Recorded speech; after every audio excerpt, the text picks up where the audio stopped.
श्री शिवाय दोस्तों। तुलसी माता। इस वीडियो को जो भी सच्चे दिल से लाइक करें, उसके घर में आप स्थायी रूप से निवास करें, उसकी झोली खुशियों से भर दें और उसके घर में कभी धन धान्य की कमी ना होने पाए। तुलसी माता को जल देते समय बोलने चाहिए यह 3 शब्द जिनसे सभी मनोकामनाएं पूरी होती हैं। आज हम इस वीडियो में जानेंगे कि तुलसी माता को जल देते वक्त कौन से शब्द बोलने चाहिए। किसी समय की बात है, भगवान विष्णु विश्राम कर रहे थे। तभी देवी लक्ष्मी वहां आई और भगवान विष्णु से तुलसी माता को जल देने के महत्व के बारे में पूछा। भगवान विष्णु ने उन्हें तुलसी माता को जल देने के महत्व को विस्तार से बताया।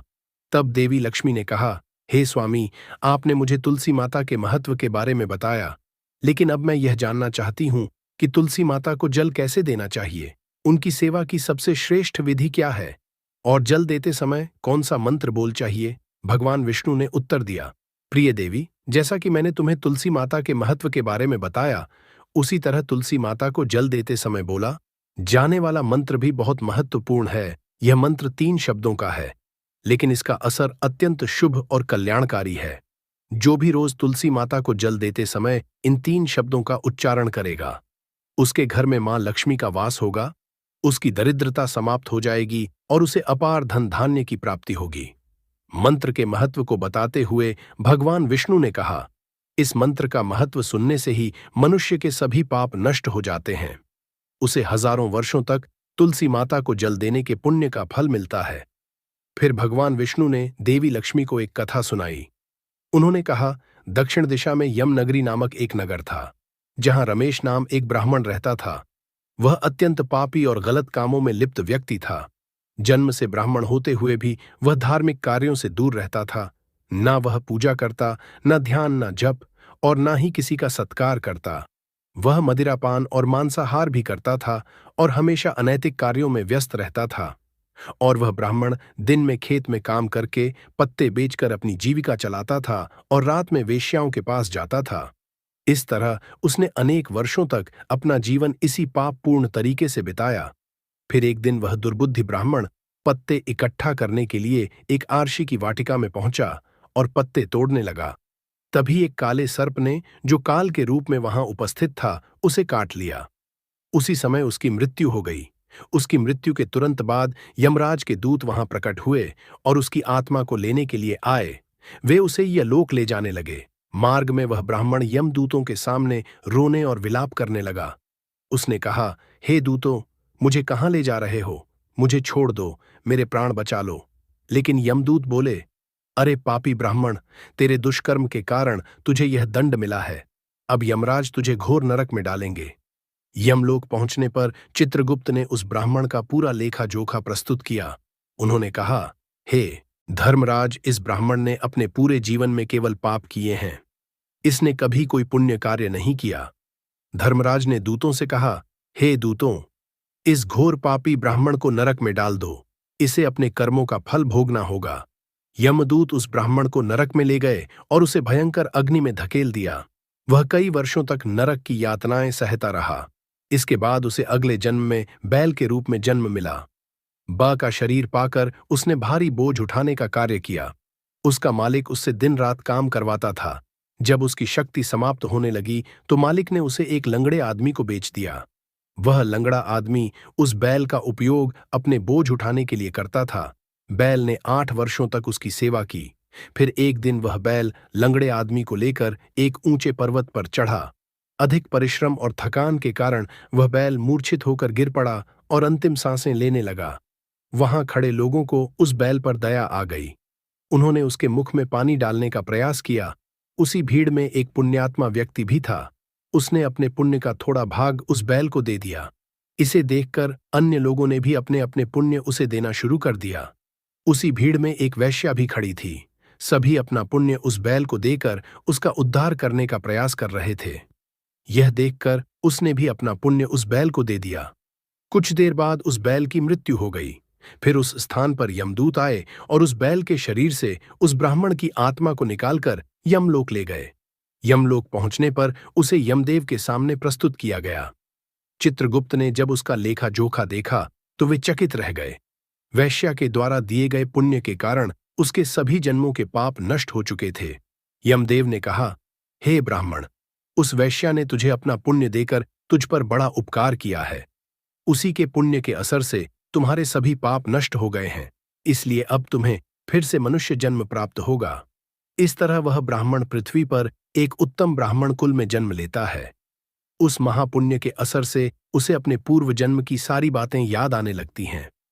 जब वह बड़ा होता है तो उसे यह ध्यान आता है कि पिछले जन्म में जब वह था तब एक वैश्या ने उसे अपना पुण्य दिया था।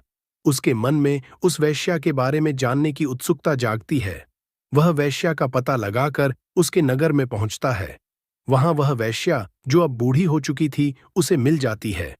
वह ब्राह्मण उसके सामने जाकर बार बार प्रणाम करता है और धन्यवाद देने लगता है। वैश्या उससे पूछती है, हे ब्राह्मण श्रेष्ठ, आप कौन है और किस कारण मुझे धन्यवाद दे रहे हैं? मैंने आपका कौन सा कार्य किया है जिसके लिए आप मुझे नमस्कार कर रहे हैं? तब ब्राह्मण कहता है, हे मां, मैं वही बैल हूं जिसे तुमने अपना पुण्य देकर जीवन दान दिया था। अपने पाप कर्मों के कारण मुझे पिछले जन्म में बैल बनना पड़ा। उस पर्वत पर जब मैं अंतिम सांसें ले रहा था तब तुमने अपना पुण्य मुझे दे दिया था। उसी पुण्य के असर से ही आज मुझे फिर से मनुष्य जन्म मिला है और अपने पूर्व जन्म की सारी बातें याद हैं। किंतु हे मां, मैं यहां यह जानने आया हूं कि तुमने मुझे कौन सा पुण्य दिया था जिससे मेरे सभी पाप नष्ट हो गए। मैं उस पुण्य के बारे में जानना चाहता हूं। तब वैश्या ने कहा, हे ब्राह्मण श्रेष्ठ, मैंने तो अपने जीवन में कोई पुण्य का कार्य नहीं किया है, पर मेरे घर में एक तोता है जो पिंजरे में रहकर हमेशा कुछ बोलता रहता है, जिसे सुनकर मेरा अंतःकरण पवित्र हो गया। वही मंत्र मैंने आपको पुण्य स्वरूप दान किया। फिर वह वैश्या और ब्राह्मण उस तोते के पास गए और उससे पूछने लगे, हे शुक, तुम कौन सा मंत्र बोलते हो जिससे हमारे जीवन का उद्धार हुआ? यह मंत्र तुम्हें किसने सिखाया और इसका क्या अर्थ है? तब उस तोते ने अपने पूर्व जन्म का वृतांत सुनाना शुरू किया। वह बोला, हे ब्राह्मण श्रेष्ठ, पिछले जन्म में मैं एक ब्राह्मण था। मुझे अपने ज्ञान का बहुत घमंड था। मैंने कभी गुरुजनों का सम्मान नहीं किया, बल्कि उनका बार बार अपमान किया। अपने अहंकार के कारण मेरा स्वभाव क्रोधी और द्वेषपूर्ण हो गया। मैं सभी को तुच्छ समझने लगा और विद्वानों का भी अपमान करता था। कालांतर में मेरी मृत्यु हो गई और मुझे यमलोक ले जाया गया। पूज्य व्यक्तियों और गुरुजनों का अपमान करने के कारण मुझे तोते के कुल में जन्म लेना पड़ा। तोते के रूप में जन्म लेने के बाद छोटी अवस्था में ही मेरे माता पिता का साथ छूट गया। मैं अकेला पेड़ की डाल पर बैठकर रो रहा था। तभी कुछ मुनि उस मार्ग से जा रहे थे। उन्होंने मेरी दयनीय स्थिति देखी और मुझे अपने आश्रम ले आए। आश्रम में उन मुनियों ने मुझे एक सुंदर पिंजरे में रखा और मेरी देखभाल की। वे मुझे प्रतिदिन भोजन कराते और मुझसे स्नेह करते थे। उस आश्रम में वे मुनि, उनकी पत्नियां और बच्चे प्रतिदिन तुलसी मां के पौधे को जल अर्पित करते और एक मंत्र का जाप करते थे। उनके मुख से बार बार वह मंत्र सुनकर मैंने उसे याद कर लिया। तब से मैं उसी मंत्र का जाप करता हूं। इस मंत्र के असर से मेरे जीवन में सकारात्मक बदलाव आने लगे। मुझे अपने कर्मों का पश्चाताप हुआ और मेरी मृत्यु भी टल गई। मेरी आयु 100 वर्ष हो गई और इतने वर्षों तक मैं जीवित रहा। एक दिन रात के समय एक चोर उस आश्रम में आया और मुझे वहां से चुरा लिया। बाद में इस वैश्या ने उस चोर से मुझे खरीद लिया। वैश्या के घर आने के बाद भी मैं वही मंत्र बोलता रहा। इस मंत्र को सुनकर इस वैश्या का अंतःकरण पवित्र हो गया। उसने अपना पुराना जीवन छोड़कर भगवान विष्णु की भक्ति करनी शुरू कर दी। हे ब्राह्मण देव, इसी मंत्र के असर से मेरे और इस वैश्या के सभी पाप नष्ट हो गए। यही मंत्र आपको भी पाप मुक्त कर चुका है। इस तरह तोते ने उस ब्राह्मण और वैश्या को पूरा वृतांत सुना दिया।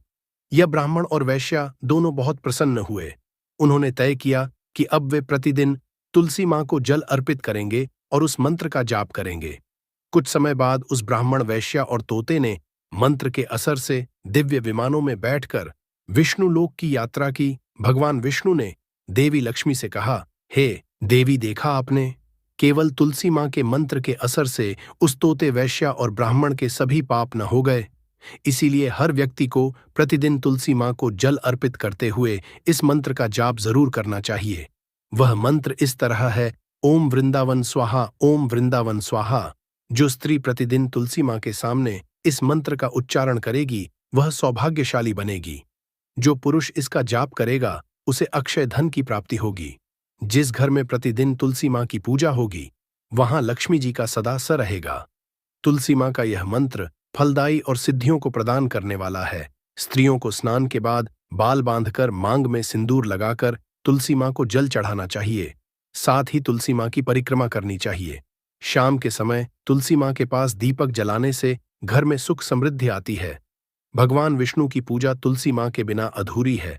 तुलसी का एक पत्ता चढ़ाने से भगवान को उतनी प्रसन्नता मिलती है, हजारों अमृत के घड़ों से नहलाने पर भी नहीं मिलती। जो भी व्यक्ति तुलसी माँ का सम्मान करेगा और उनके इस मंत्र का जाप करेगा, उसे न केवल इस लोक में बल्कि परलोक में भी शुभ फल प्राप्त होगा। ऐसा फल तुलसी माँ के पत्तों के दान से मिलता है। जो मृत्यु के समय अपने मुख में तुलसी के पत्तों का जल ग्रहण करता है, ऐसा व्यक्ति अपने सभी पापों से मुक्त होकर भगवान विष्णु के धाम जाता है।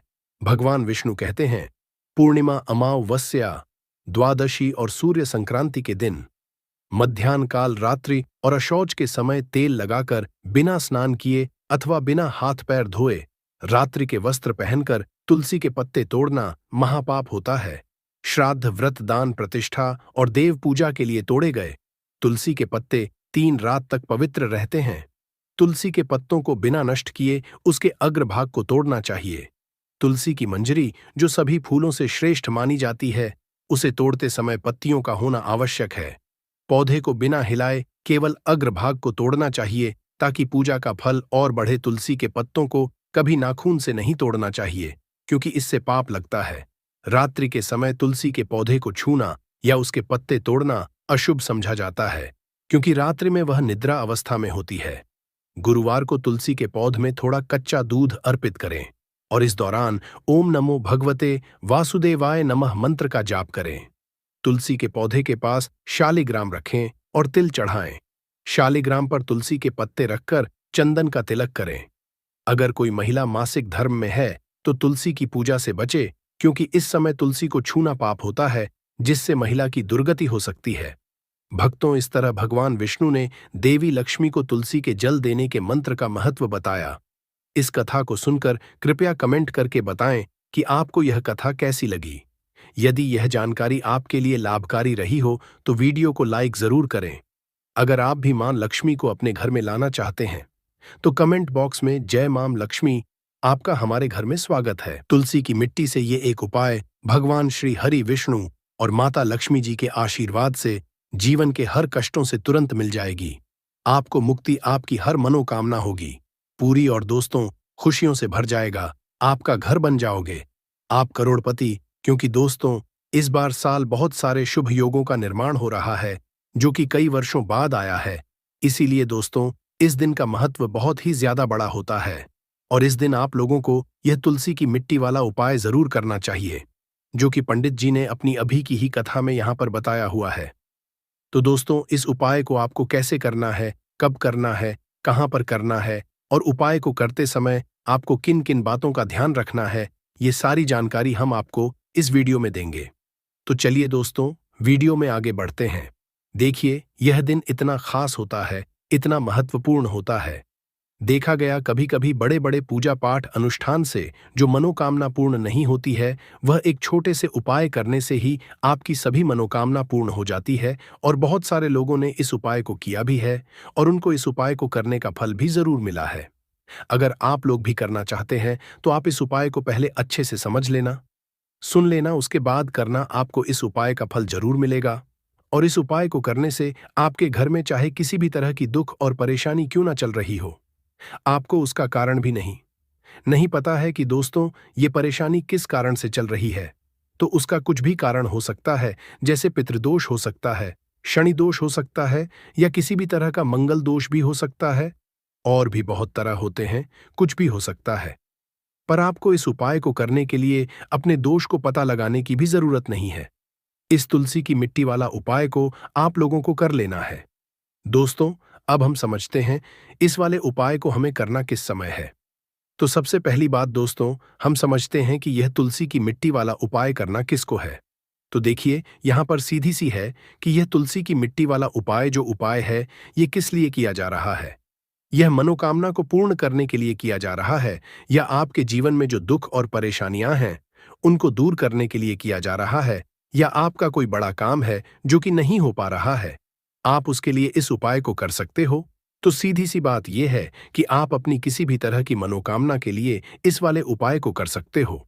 तो यह उपाय व्यक्ति कर सकता है जिस व्यक्ति को अपनी किसी भी तरह की मनोकामना भगवान शिव जी से पूर्ण करवानी हो। और अगर कोई भी माताएं बहनें जो है अपने घर की सुख और शांति के लिए, घर में धन समृद्धि को बढ़ाने के लिए वाला उपाय करना चाहती है, तो घर की जो बड़ी माताएं बहनें होंगी वह इस तुलसी की मिट्टी वाला उपाय को विशेष रूप से करें। क्योंकि माताएं बहनें घर की लक्ष्मी होती हैं, और जब घर की लक्ष्मी कोई विशेष उपाय करती है तो उस फल ही बहुत जल्दी मिल जाता है और बहुत बड़ा होकर मिलता है। अन्यथा इस उपाय को कोई भी व्यक्ति कर सकता है, चाहे वह बड़ा हो, चाहे वह छोटा हो, चाहे वह बच्चा हो। जिस व्यक्ति को यह तुलसी की मिट्टी वाला उपाय समझ आ गया, वह व्यक्ति इस तुलसी की मिट्टी वाला उपाय को किसी भी दिन जरूर करे, क्योंकि उसको इस उपाय को फल बहुत ही जल्दी मिल जाएगा। क्योंकि भगवान शिव जी बहुत आसानी से प्रसन्न हो जाते हैं। तो आइए अब हम समझते हैं कि इस तुलसी की मिट्टी वाला उपाय को आपको करना कैसे है, और इस उपाय को करने का जो समय है वह क्या है। तो देखिए, यह तुलसी की मिट्टी वाला जो उपाय है, यह मुख्य रूप से सुबह का समय होगा, प्रातः काल का समय होगा। किस समय होगा? सुबह का समय होगा। आपको कोशिश यही है कि सुबह के समय हम इस तुलसी की मिट्टी वाला जो उपाय को कर लें। पर किसी कारणवश अगर आप सुबह को इस उपाय को ना कर पाओ, आपको कहीं काम से जाना हो या किसी और काम की वजह से आप उपाय को ना कर पाओ, तो आपके पास फिर दूसरा मौका रहेगा जो कि शाम के समय का रहेगा, प्रदोष काल का रहेगा। अब दोस्तों, प्रदोष काल का समय भी एक बहुत ही लोगों के मन में प्रश्न बन जाता है कि दोस्तों यह समय होता कब है, कितने बजे से लेकर बजे ये समय होता है, ताकि हमें उपाय के लिए जो है करने का समय पता लग जाए। तो हम आपको बता दें, प्रदोष काल का जो एक समय होता है, शाम का समय, वो होता है शाम के 6 बजे से लेकर शाम के 7 बजे के बीच का। इस समय के बीच में आप उपाय को करेंगे तो आपको उस उपाय का जरूर फल मिलेगा। तो शाम के 6 बजे से लेकर शाम के 7 बजे के बीच में आप लोग इस तुलसी की मिट्टी के दीपक वाला जो उपाय को कर सकते हो। तो भैया, बहुत लोग यहाँ पर ये प्रश्न भी जरूर करेंगे कि दोस्तों हम तो नौकरी पर जाते हैं, हम अपनी ड्यूटी पर जाते हैं और आने में हमें देर हो जाती है, तो उस जगह पर हमें क्या करना चाहिए। तो देखिए, उन लोगों को भी टेंशन लेने की जरूरत नहीं है। अगर आप लोग इस उपाय को शाम के समय प्रदोष काल में कर रहे हैं और अगर आप आने में देरी भी हो जाती है, आपको आने में 7 बजे तक आप नहीं पहुंच पाते हो, तो दोस्तों आप 7 या रात 8 बजे तक भी अगर उपाय को करोगे तो भी चल जाएगा। और अगर इससे भी थोड़ा देर हो जाती तो भी आप उपाय को कर सकते हो, क्योंकि यह दिन बहुत ही कम आता है, पूरे साल भर में एक बार। इसलिए जब आपको मौका मिल जाए, जब आप इस उपाय को जरूर कर लेना। कोई भी उपाय हो, आप कभी भी कर सकते हो। समय के थोड़ा मतलब अंतर्गत ही कर लो, पर किसी कारणवश अगर ना कर पाओ तो फिर आप थोड़ा देरी से भी कर सकते हो। आपको उपाय का फल जरूर मिलेगा। पूज्य गुरुजी ने कि जब भी आपको सिर्फ और सिर्फ तुलसी की मिट्टी वाला उपाय करना है, इससे आपके जीवन में अगर धन वैभव की परेशानी चल रही है, अगर आप रुपए पैसों के लिए बहुत ज्यादा परेशान रहते हैं, आर्थिक तंगी चल रही है, कई कई बार आप कोशिश बहुत करते हैं, मेहनत बहुत करते हैं, लेकिन आपको धन हासिल नहीं हो पाता है, आप मेहनत करने के बावजूद भी सफल नहीं हो पाते हैं, आप अपने व्यापार में असफल हो जाते हैं, नौकरी करने में असफल हो जाते हैं, किसी भी कार्य में अगर आप असफल हो रहे हो या फिर आपको धन की हानि हो रही हो, तो गुरुजी ने कहा कि आपको यह छोटा सा उपाय तो चलिए जानते हैं इस विशेष उपाय के बारे में। लेकिन उससे पहले एक प्रार्थना, अगर आप वास्तुशास्त्र ज्ञान चैनल पर नए हैं तो कृपया चैनल को सब्सक्राइब जरूर कर लें और वीडियो को लाइक करके कमेंट बॉक्स में जय श्री हरि विष्णु जी, जय माता लक्ष्मी जरूर लिख दें, जिससे कि भगवान श्री हरि विष्णु जी और माता लक्ष्मी जी की कृपा सदैव आप और आपके परिवार पर बनी रहे और आपको कभी भी धन से संबंधित किसी तरह की कोई कमी ना हो। आज का यह वीडियो बहुत ही खास होने वाला है, क्योंकि किए जाने वाले 3 विशेष उपाय आज आपको इस वीडियो में बताए जाएंगे। यह उपाय आप अपनी परेशानी के अनुसार कर सकते हैं। इन उपायों में आपको धन के उपाय बताए जाएंगे, आपकी मनोकामना पूर्ति के उपाय बताए जाएंगे। जीवन में किसी भी तरह के संकट चल रहे हैं, परेशानियां चल रही हैं, तो उनको दूर करने के उपाय बताए जाएंगे। चलिए जानते हैं पूज्य गुरुजी द्वारा बताए गए सबसे पहले और सबसे खास उपाय के बारे में। इस उपाय के लिए आपको सबसे पहले जरूरत पड़ेगी 1 चुटकी तुलसी की मिट्टी की और थोड़ी सी पिसी हुई हल्दी। और आपको तुलसी की मिट्टी का उपाय कर लेना देखते ही देखते करोड़पति बन जाओगे। क्योंकि आज की वीडियो बहुत ही खास है, विशेषकर उन लोगों के लिए जो अपने जीवन में जल्दी से जल्दी धनवान और महाधनी बनना चाहते हैं, जिनको जल्दी से जल्दी धन चाहिए। यह वीडियो उन लोगों के लिए है, क्योंकि देखिए, तुलसी का जो पौधा होता है, यह कोई साधारण पौधा नहीं होता है। माता लक्ष्मी का स्वरूप होता है तुलसी का पौधा, और मां लक्ष्मी की ही कृपा अगर आपको हासिल करनी है, आपको चाहिए कि आपके घर पर मां की कृपा हमेशा बनी रहे। तो मां लक्ष्मी को अगर प्रसन्न करना है, तो आपको सबसे पहले श्री हरि विष्णु को प्रसन्न करना होगा। और श्री हरि विष्णु जहां होते हैं, वहां धन की देवी माता लक्ष्मी वास करती है, और श्री हरि विष्णु प्रसन्न होते हैं। जब आप तुलसी के उपाय करते हैं, जिस घर में तुलसी का पौधा होता है, वहां का वातावरण सकारात्मक होता है, वहां पर पॉजिटिव एनर्जी होती है, वहां पर कभी भी धन की कमी नहीं होती, सुख समृद्धि की कमी नहीं होती है। अब बहुत सारे लोग गलती क्या करते हैं कि तुलसी के पौधे को लाकर गलत दिशा में लगा लेते हैं। साथ ही साथ आप सभी जानते हैं कि यह मौसम ऐसा चल रहा है कि बहुत बार तुलसी का पौधा सूख जाता है। तो अगर आपके घर में भी अगर कोई भी एक ऐसा तुलसी का पौधा है जो सूख गया है, तो तुलसी के पौधे की सूखी लकड़ी का ऐसा उपाय आपको बताएंगे जो रातों रात आपके भाग्य को चमकाने का काम भी करेगा और महाधनी बनाने का काम भी करेगा। क्योंकि तुलसी के पौधे की सूखी लकड़ी ऐसा समझिए कि आपके जीवन में इस तरह से धन को लेकर आएगी, जिसके बाद आपने कभी कल्पना भी नहीं की होगी कि कभी आप इतना धनी भी बन जाएंगे। तो चलिए बात कर लेते हैं, कौन सा उपाय है, कैसे आपको करना है और किस समय आपको यह उपाय करना है। तो देखिए, उपाय को करने के लिए आपको तुलसी की सूखी लकड़ी लेनी है। कितनी? 7 तुलसी की सूखी लकड़ी लेनी है। चाहे तो तुलसी की जो एक लकड़ी होती है, उसे 7 भागों में आप तोड़ लें। छोटा छोटा है ना, बहुत छोटी छोटी सी लकड़ियां आपको तुलसी की लेनी है। अब आपको क्या करवाना है, यहां पर लेना है आपको सूत या फिर सफेद धागा, सफेद कलर का धागा आप ले लें।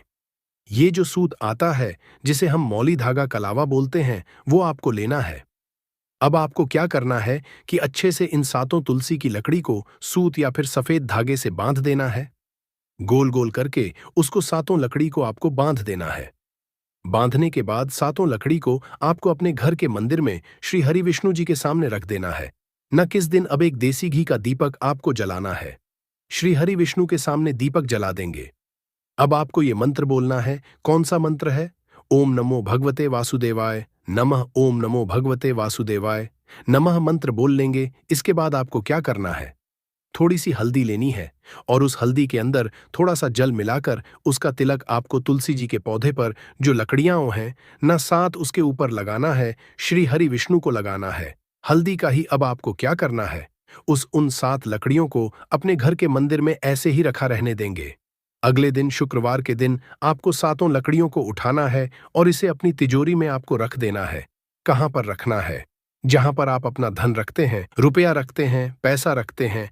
अब यह उपाय जब आप करते हैं तो यह समझ लीजिए कि श्री हरि विष्णु इतना ज्यादा आपसे प्रसन्न हो जाते हैं कि आपके जीवन से धन की कमी, गरीबी, पैसे, नाना ऐसी सारी परेशानियों को दूर कर देते हैं।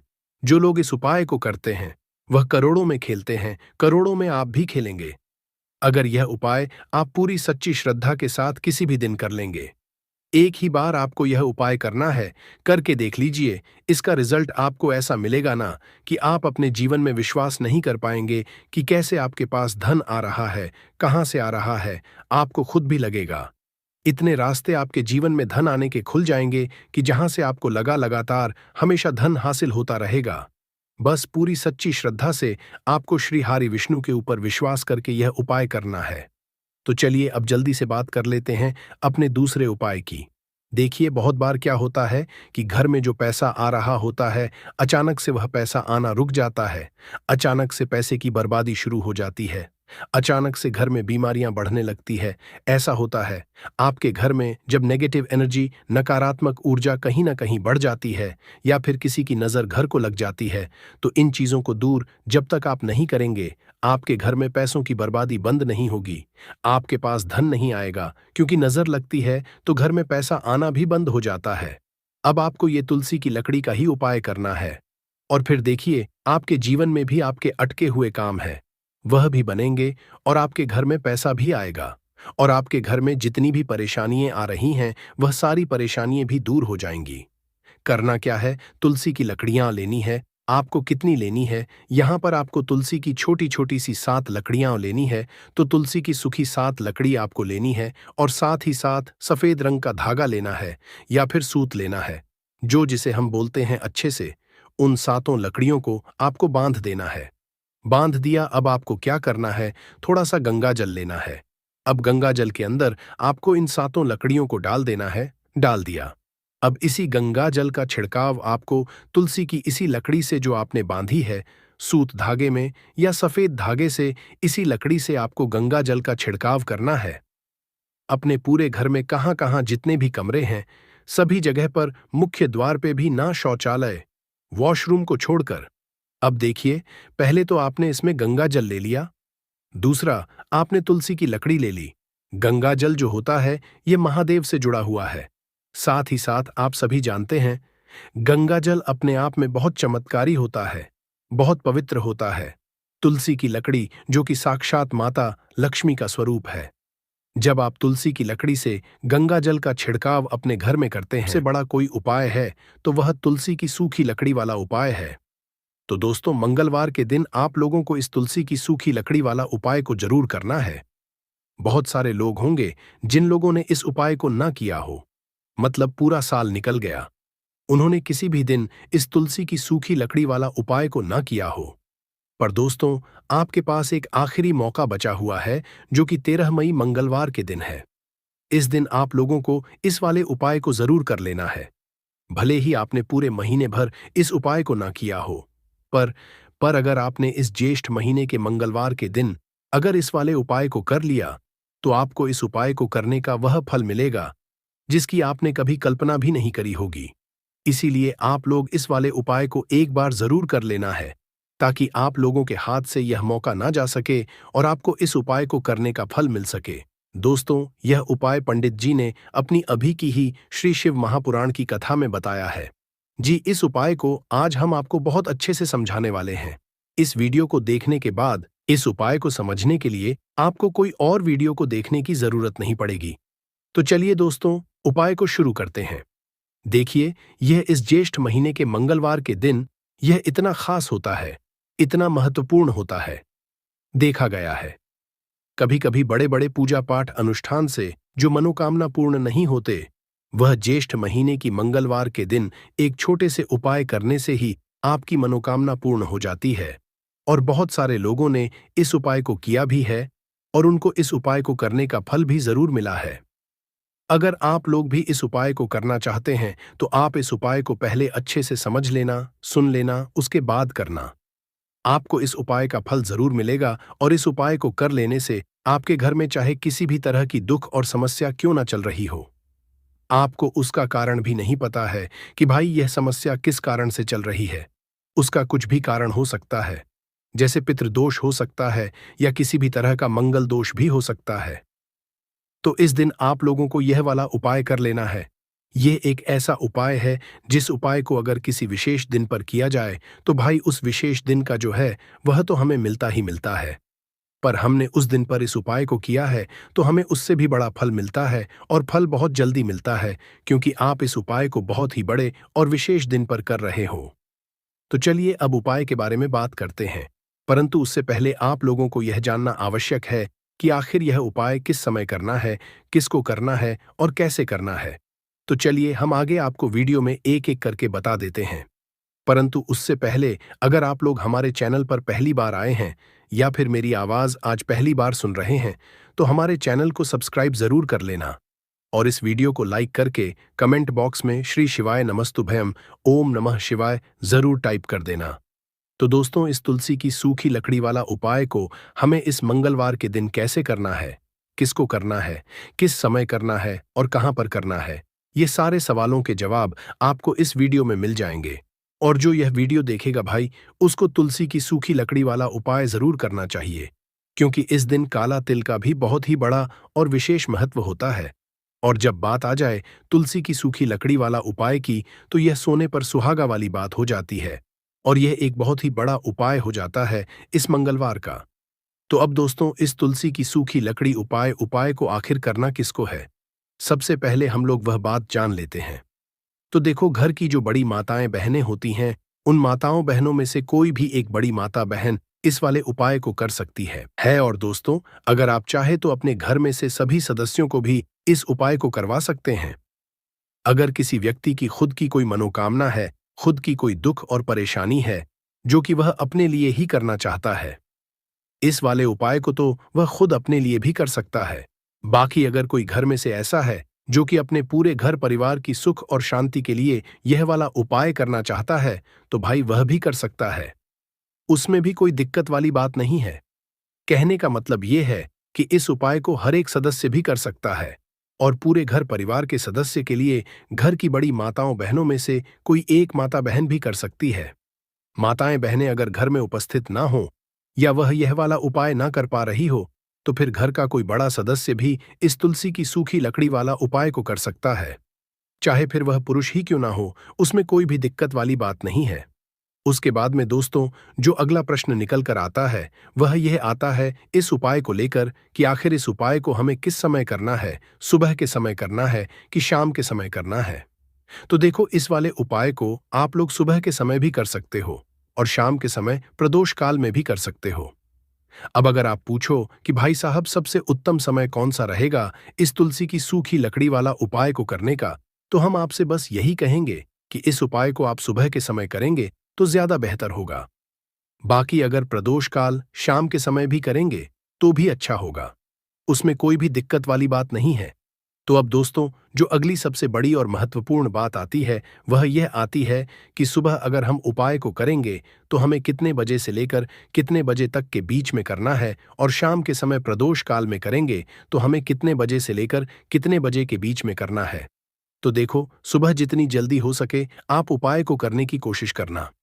बाकी अगर किसी कारणवश लेट भी हो जाओ, थोड़ी देर भी हो जाए, तो 10 या 11 बजे तक भी आप उपाय कर लेना, पर 12 बजे से ज्यादा देरी ना हो। ठीक है, इस बात का ध्यान रखना।